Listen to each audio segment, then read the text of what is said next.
একটা সময় হিন্দি সিনেমার দুনিয়ায় অন্যতম চর্চার বিষয় ছিল শাহিদ কাপুর আর কারিনা কাপুরের প্রেম। জব উই মেট সিনেমায় জুটি হিসেবে যেমন তারা মানিয়ে গিয়েছিলেন, তেমনি পর্দার বাইরেও জমে ওঠে তাদের রসায়ন। কিন্তু হঠাৎই ভেঙে যায় তাদের প্রেম। কারিনার বিয়ে করেন সাইফ আলী খানকে, শাহিদের সঙ্গে বিয়ে হয় মীরা রাজপুতের। কিন্তু কেন ভেঙে যায় এই দুই তারকার সম্পর্ক? দুজনের আলাপ 2024 সালে ফিদা ছবির সেটে। সে সময় শাহিদের সদ্য বিচ্ছেদ হয়েছে, কারিনাকেও ভুলতে হয়েছে ঋত্বিক রোশনকে।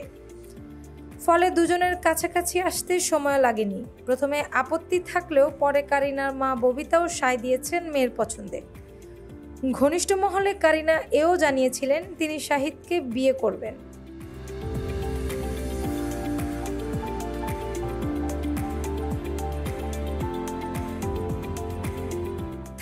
চায়নাটাউন, চুপচুপকের মতো ছবিতে কাজ করার সময় জমে উঠেছে তাদের প্রেম। এতটাই গভীর ছিল তাদের সম্পর্ক, শাহিদের জন্য পুরোপুরি নিরামিষই হয়ে গিয়েছিলেন কারিনা। শাহিদের কথাতেই জব উই মেট ছবিতে অভিনয় করতে রাজি হন তিনি। বক্স অফিসে এই ছবি তুমুল সফল হয়। কিন্তু এই ছবি যখন মুক্তি পেয়েছে, তখন কারিনার হৃদয়ে অন্য পুরুষ এসে গিয়েছেন। জব উই মেট এ গীত আদিত্যর বিয়ে হলেও শহীদ কারিনার আলাদা হয়ে যান হঠাৎই। জব উই মেটে গীত আদিত্যের বিয়ে হলেও শাহিদ কারিনা আলাদা হয়ে যান হঠাৎই। তখন কারিনার জীবনে সাইফ আলী খান। টাসান সিনেমার সেটে তাদের সম্পর্কের শুরু। বক্স অফিসে সে ছবি দাগ কাটতে পারেনি। মুর্শে পড়েছিলেন কারিনা। তখনই নাকি তার হতাশা প্রশমিত হয়েছিল সাইফের সান্নিধ্যে।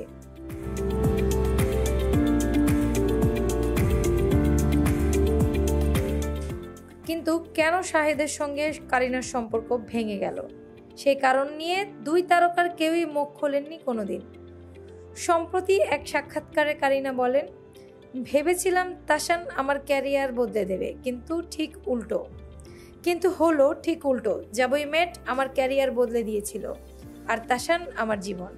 একই সাক্ষাৎকারে তিনি আরও বলেন, শাহিদ আমাকে বলে, তুমি এই চিত্রনাট্যটা শোনো, মেয়ে মানে গীত চরিত্রটা অসাধারণ এবং তোমার এটা করা উচিত। ওর কথাতেই শেষমেশ রাজি হয়ে এই ছবিটা আমরা দুজনে করে ফেলেছিলাম।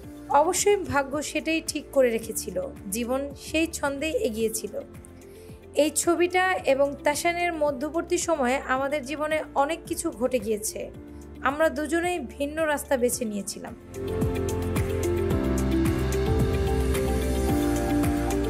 শাহিদ একবার বলেছিলেন তাদের দুজন দুই মেরু, ঠিক যেন জব উই মেটের গীত ও আদিত্য। একদিকে প্রাণবন্ত কারিনা আর অন্যদিকে শান্ত ধীর শাহিদ। বিচ্ছেদের পর তাদের ব্যক্তিগত সম্পর্কও ঠেকেছিল তলানিতে। তবে শোনা যায় সাইফ আলী খানের জন্যই ফাটল ধরে শাহিদ কারিনার রসায়নে। শাহিদকে লুকিয়ে নাকি সাইফের সঙ্গেও সম্পর্কে জড়িয়ে পড়েন কারিনা। জানতে পারার পরে কারিনার সঙ্গে সম্পর্ক আর রাখতে চাননি শাহিদ। সময়ের সঙ্গে সঙ্গে বদলেছে সমীকরণ। তিক্ততা সরিয়ে রেখে উড়তা পাঞ্জাব ছবিতে দুজনে একসঙ্গে কাজও করেছেন।